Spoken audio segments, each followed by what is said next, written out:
Intimacy doesn't have an age limit, and Oh My Bod is redefining pleasure with beautifully designed, tech-savvy wellness products. Rediscover connection and confidence at ohmybod.com. That's ohmibod.com.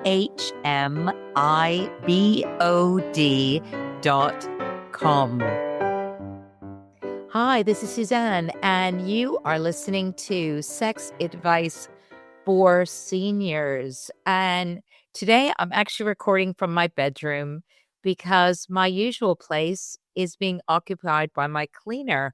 And I'm feeling in a very sexy mood as a result of that. Sitting here, lying in my bed, surrounded by my fluffy pillows that you can't see, and 3 boxes of sex toys, which we can get onto later. But I'm very excited to welcome my guest. It's her morning. It's my evening.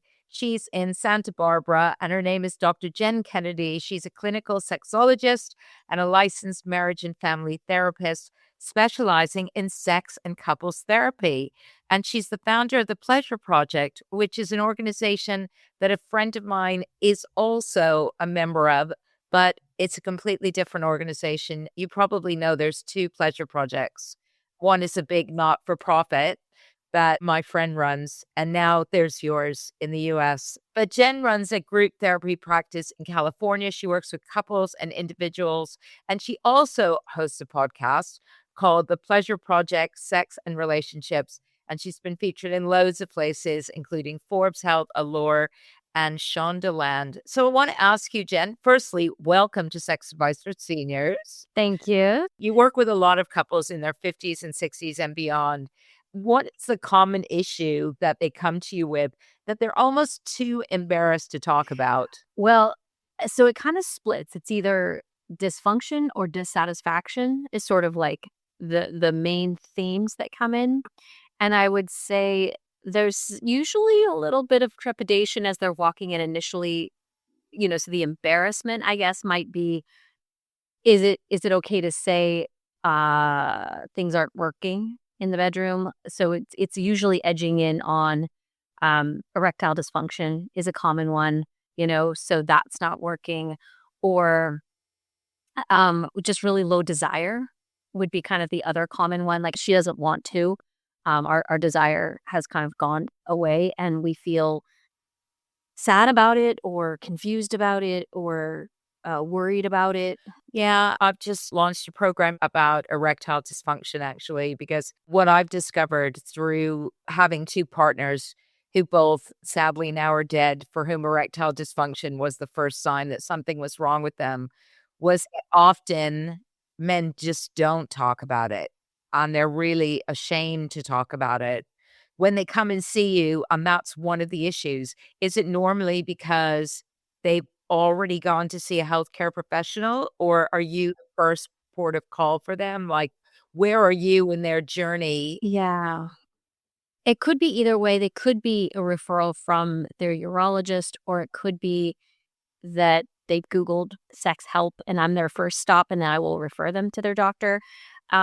Oftentimes, though, the healthcare provider on either side, it could be that the gynecologist referred the woman if she's having low desire or pain with penetration or any of that, and they've been checked out. And it's been determined that either that the physical problem has been addressed and they've gone as far as they can and they still need psychological support, or there is no physical problem and they need psychological support. So it could be either and both. And that's difficult because when it's physical, it's almost easier, I suspect, right? Because it is what it is. Yeah. It's like there's a problem with whether it's your diabetes, hormones, but when it's not, then it's a little bit more complex. And also, I suspect, a bit more sensitive on both sides to talk about. Yeah. And with the aging process especially, I mean, I feel like I'm in my 50s now, and it's like each year, it's like, wait, what? Now I lost that too? Or that's changing? And so when people come in and they're like, this is part of the aging process. Now I have a dry vulva. What? Or now my erections are only sort of half working and they may or may not be reliable, so this is just part of the conversation that we're having. And it's like, you have to recalibrate your expectations. And it's kind of a bummer. but it's okay. You can still have pleasurable sex. When I was in my 50s and I went through the menopause, and I'm a bit older than you are, I found this period of my life very challenging. Um, to be honest, I found that the sudden drop in interest in sex and the accompanying changes that were going on in my body, they took a long time to deal with. I didn't seek professional help because I just thought, oh, I'd read enough about menopause to just think this is shit and it's just going to be shit. And I just have to put up with it, Yeah. right? Until it becomes less shit. That sounds so English. It's all shit. Well, it is hard, because as you go through the menopause, right, you're changing all the time. Like, it takes a while to settle down. So, Like your eyesight. for somebody to go to a professional like yourself and go, "Okay, what do we do now?" I don't know. What do you say to them? You just have to put up with it for a while.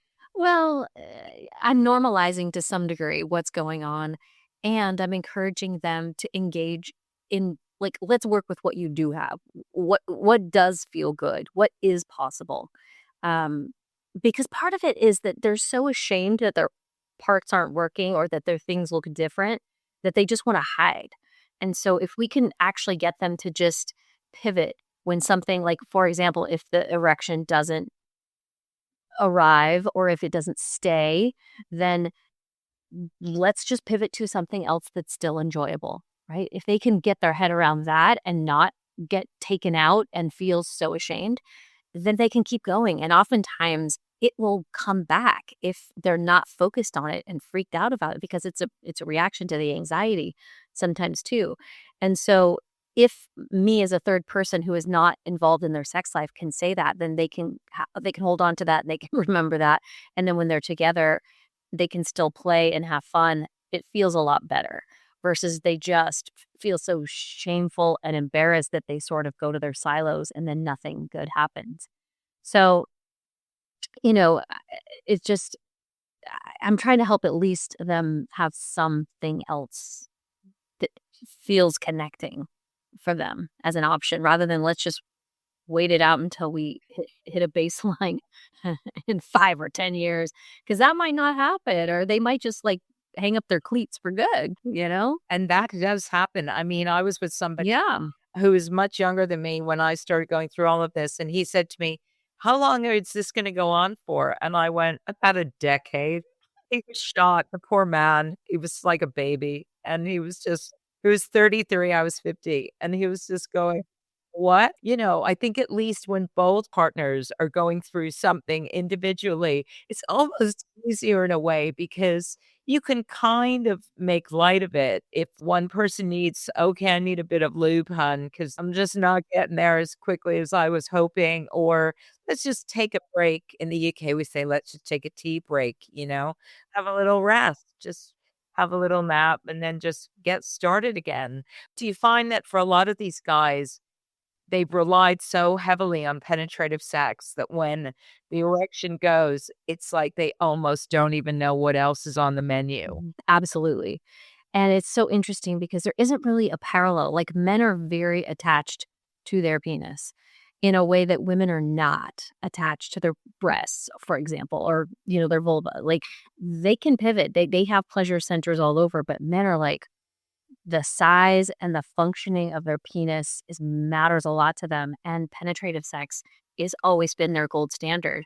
So when that stops being possible, either because they can't penetrate or because it hurts for the female partner, they get really frustrated and they get really in their head about it. It is a game changer. And so trying to get them back on board to try something else is a bit of a discussion.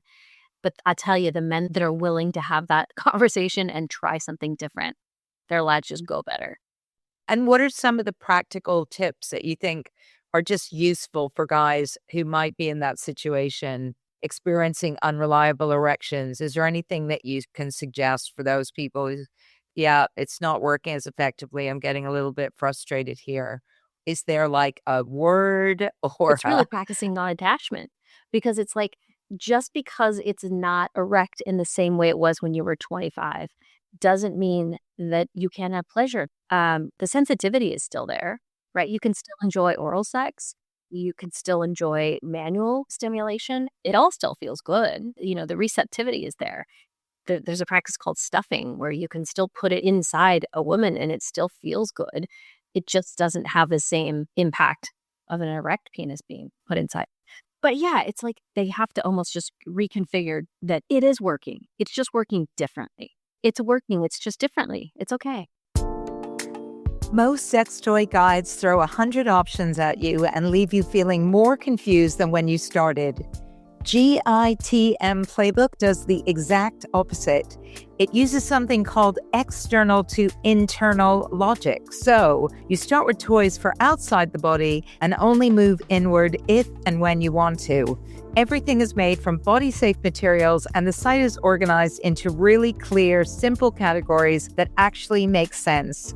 It's designed to reduce overwhelm and make your first purchase feel easy, not intimidating. If you've ever thought, I don't even know where to begin, this is your starting point. Go to GITM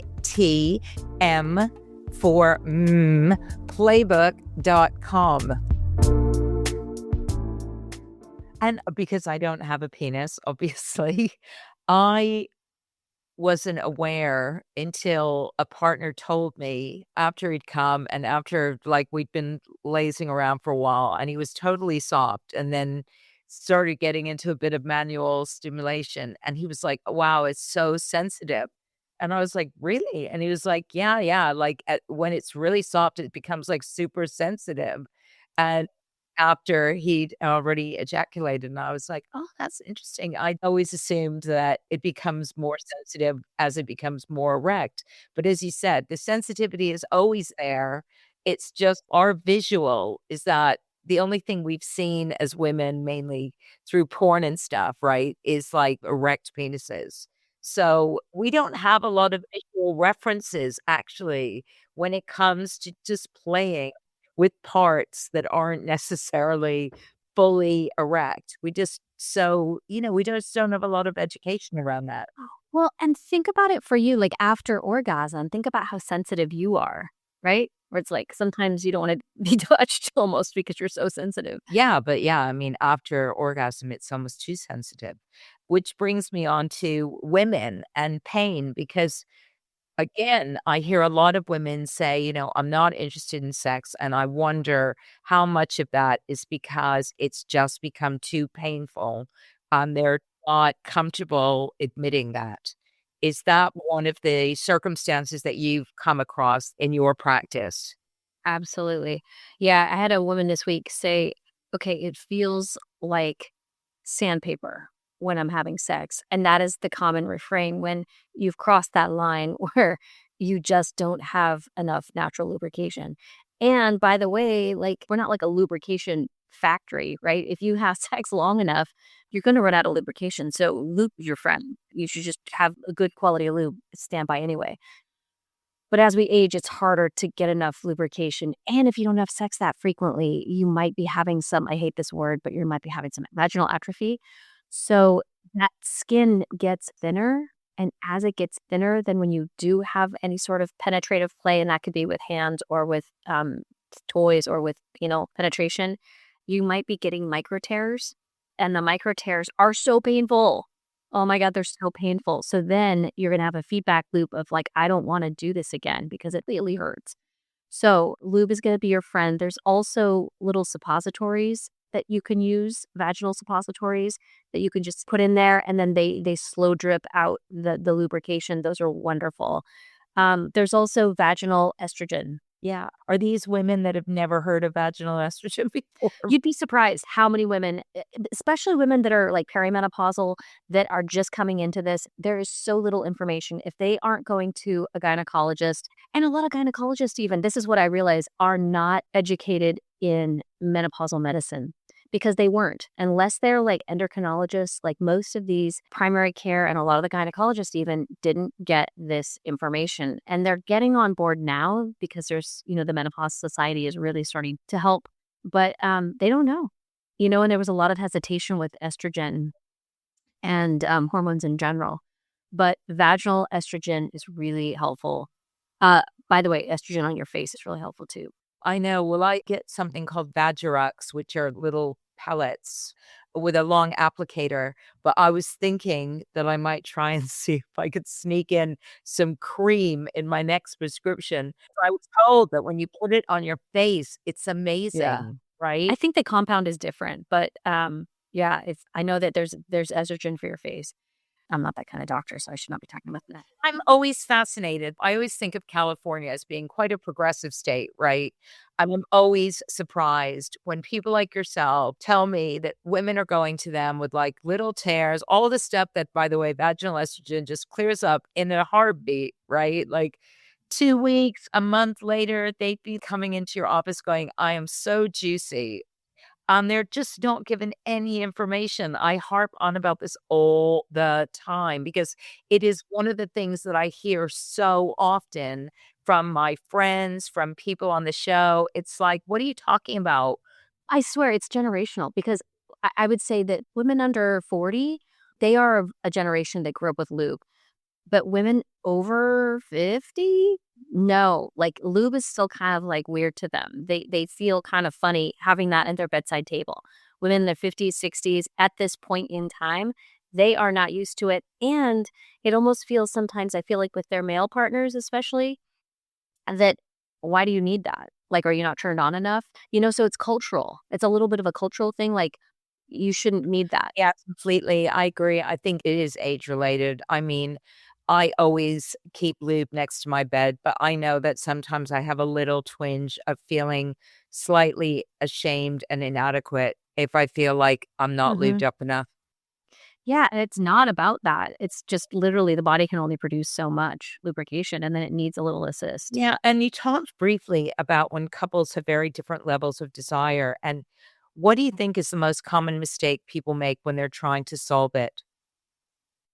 I think it's the pressure. It's just, come on, like, the guilting of it isn't going to solve it because that doesn't lead you to true desire. That leads you to obligation. When I'm working with couples, it's more like, okay, how do we get you into the desirous space? Because there's usually a high desire partner and a low desire partner.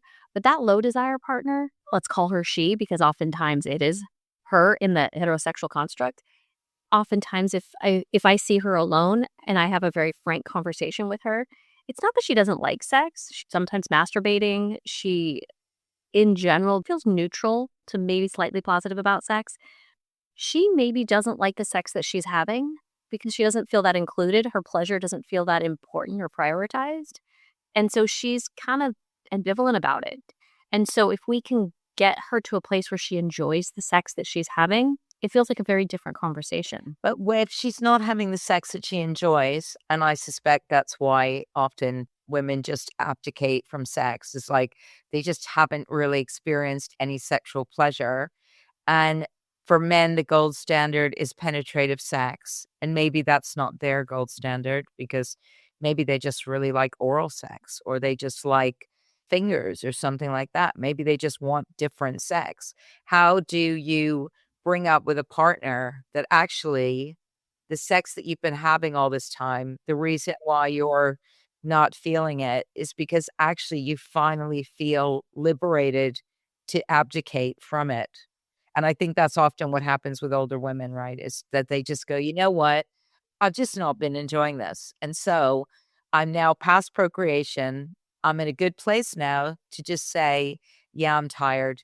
Every single night, I'm tired because getting a man to hear that they haven't been pleasuring their partner is very difficult. Well, and ideally, you don't want it to be this big rush towards like the last 30 years have been terrible. That doesn't feel good, right? And also, you don't want it to be this transactional feeling of because oftentimes it's not about the mechanics of the sex exactly.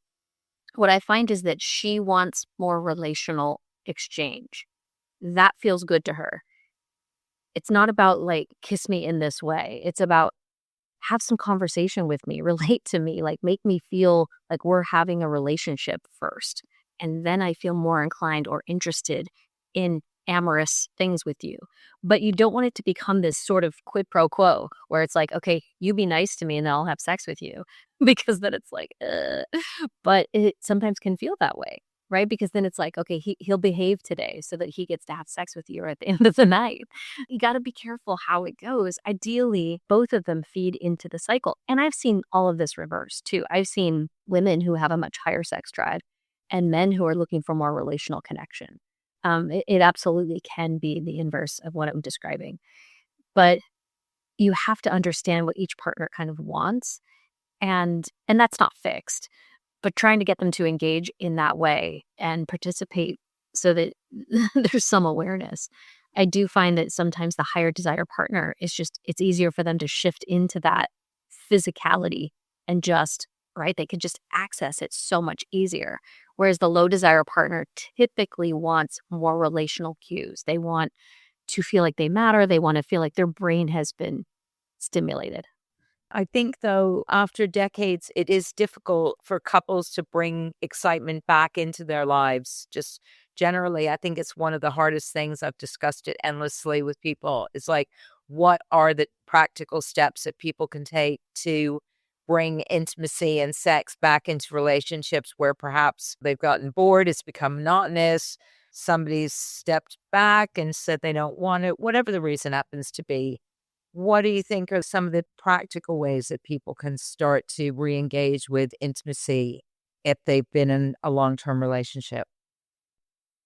As you've been with somebody longer and longer, you feel like you know them. You feel like you know everything. You can finish their sentences because you have all this shared history. So I would challenge that and say, you are separate people. You don't actually read their mind. They have an inner world that you don't know about. If you get really curious about that, and if you show some interest, and if you attune, people like that. If you go, tell me about you, tell me about your day, what's going on with you. And everybody's got their own style and what they like. But these couples, there was a great book that Peggy Kleinplatz wrote, I don't know, a couple years ago called Magnificent Sex. And they interviewed a bunch of older couples that had been together for, I think, 20, 40 years, long, long term, about what it was. And it was so much about their relational quality. And I really, really agree with that because these couples I see, it just backs that up. It's like, can you have banter? Can you show interest? Right? The couples that have humor, the couples that have shared, not just shared interest, because you don't have to have that always, but can you be interested in each other? That's where the sparks start to light up a little bit. And that's where, when you're in the playful zone, that's when you start to go, I kind of do want you again. That's where desire lives, in that quadrant of play, of explore, of creative. Let's be a little playful together. And what I'm hearing is that is the word that is often missing in so many of these relationships is curiosity, is still remaining curious, both about the world and about each other. And I think often, even when I go on dates, sometimes, and lots of women, not just of my age, but this is a common complaint that I hear women make all the time when they go on dates, is like, he just spoke about himself the whole time. He just wanted to tell me about himself the whole time, right? And it doesn't take much to ask, "How was your day?" Right? Like, these are some really simple questions that can open the doors to conversation. "How was your day?" "What'd you do today that made you Yeah, happy?" instead of let me impress you, it's like, let me let me know you a little more. Like, tell me about you. People like to feel like you're interested. As soon as a man asks me, "How was your day?"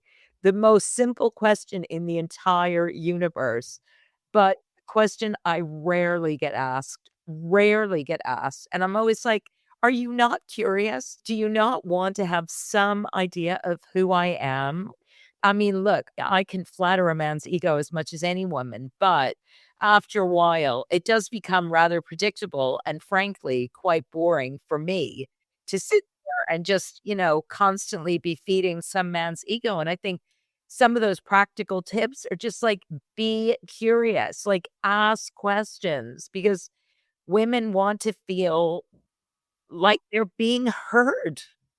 And I think often that, as you said, it for low libido partners who are looking for more relational aspects to come out with their partner, just hearing some simple questions every day, like, guys, just make it a thing that you do every day. How was your day? What happened today? And actually listen to the answer. Don't just ask the question, listen to the answer. I know it's really small things though, but I often think that it is these little practical things that men are looking for. Like, just tell me what to Yeah. do. Just Yes. tell me what to do Right. to be able to have sex with my wife or my partner It's again. like Like, you pick the shortcut. Yeah. Show interest, genuine interest.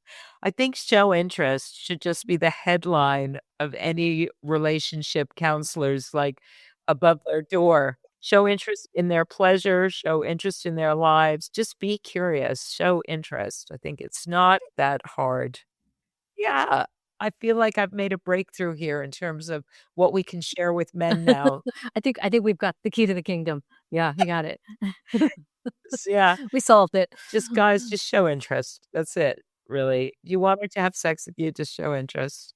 Show interest, and more importantly, as Jen said, listen. If people in general are interested, I do have Pleasure Project US. If you go there, I've got a whole course that is about understanding what your sexual history has been and visioning where you would like your sexual history to go. I've got a whole course. This is like a mashup of the sex therapy that I've been doing. This is a course I taught, and I built it into an asynchronous version so that people could take. And it just walks you through so much inquiry, a lot of information in terms of understanding, and all the languaging is towards women, but I've used it with couples too. So if you're interested, it's a deep dive. We'll put a link to that. That sounds amazing. I love that. Jen, it's wonderful talking to you. Enjoy your day in Santa Barbara and take care. Thank you. Just a quick nudge. If you haven't visited sexadviceforseniors.com yet, what are you waiting for? It's the place where curiosity, experience, and a little mischief all meet.